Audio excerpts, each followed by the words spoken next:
So I've been doing a lot of remodeling around my house, and a lot of people have been giving me good remarks on the work I've done and saying, oh wow, you can do that yourself?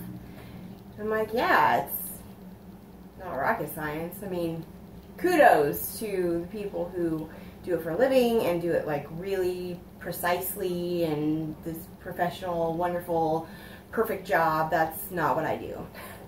I do it myself. It looks nice, and I kind of figure it out as I go. I do look some stuff up on Google. There's a lot of do-it-yourself stuff on YouTube that you can look up. A lot of blogs that have do-it-yourself instructions to reference. Sometimes I do that. But basically, if there's something I want to do around my house, I just look up a general idea of how to do it, go buy the stuff, and kind of dig in and see what happens. So, tell the camera I said hi. Baby says hi. I'm her daughter. Yeah, my daughter. First of all, I'm going to do a disclaimer and say that I'm absolutely not a professional. I am absolutely not giving you any safety tips here. So if you try to do what I'm doing and you bust your butt, I am not responsible. Because I will probably bust my butt and I will live and learn. So I'm just kind of trying to give everybody an idea of how I'm doing stuff so that they realize that they can actually do it themselves.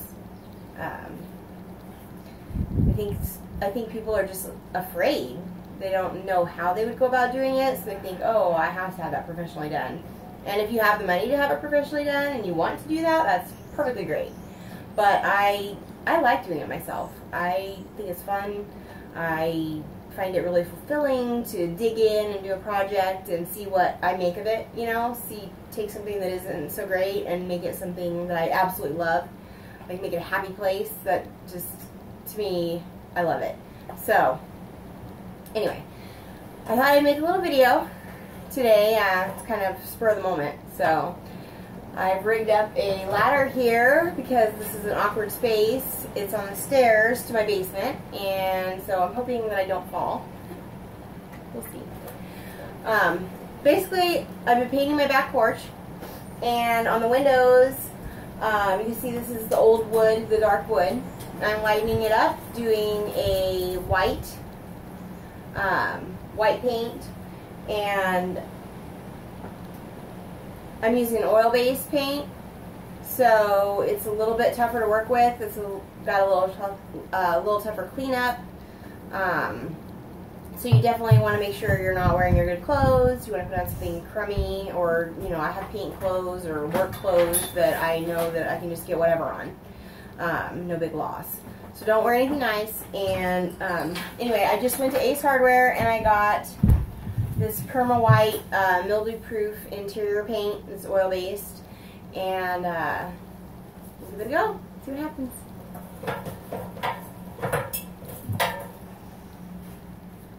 Or you can see that I already actually started. So, and I just bought these little paint brushes in the good section at Walmart. They're not like expensive. They're not the best paintbrushes ever.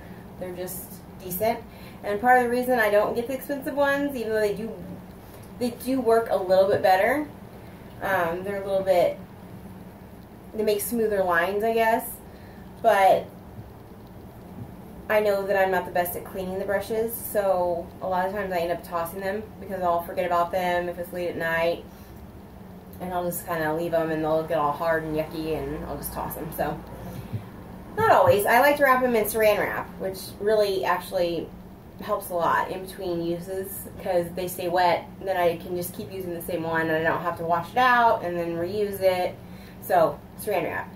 And I can't use saran wrap, the regular stuff, so I use the press and seal. That's the only stuff I can use. I can't figure the other stuff out. It's just way too complicated. So anyway, I bet you you're thinking, why am I taking advice on fixing my house from someone that can't work saran wrap? But sorry, that's just how it is. Anyway, so cheap paintbrush, oil-based paint. Here goes. Just kind of start slathering it on. I'm not going to tape these off because I'm going to have to be real precise on the edges anyway. You can tape them off. Some of the edges I'm doing are already white, so it's not going to matter anyway. There's gaps between this window and the wall, so I'm not going to have to worry about getting it on the wall. Otherwise, I would use blue painter's tape. It works really easy, and you just, if you get paint on it, that's fine. You just peel it off after it's dry, and you get more of a clean line. So I would advise using painter's tape if you are worried about getting it on the wall next to it, because this oil-based paint is not going to come off. Alright, so I guess I'll get started, and I'm just brushing it on. The first coat is going to look really crappy, no matter how well you do it. So just kind of go after it. Just be careful around the edges, and then once you get the second coat on, it'll start looking really nice. So here goes. I'm always a little careful to kind of wipe my brush off so that I don't drip it everywhere, especially with the oil base, because it doesn't clean up so nice. And it does drip, so just kind of, you'll get the feel of it after you do it for a little bit. And guys, it's actually just like a cake. The crumb layer is gonna look really, not so good, even though how good you try and spread the icing. Yeah, but then when you do the top layer, it looks nice. Yeah, exactly. Just like a crumb layer like cake. Baking. Yep, you're right. You're baking up Good the wall. analogy, sis. I like that. You're baking up the wall. Okay, well, I'm going to pause it, and I will turn it back on when I get closer to done.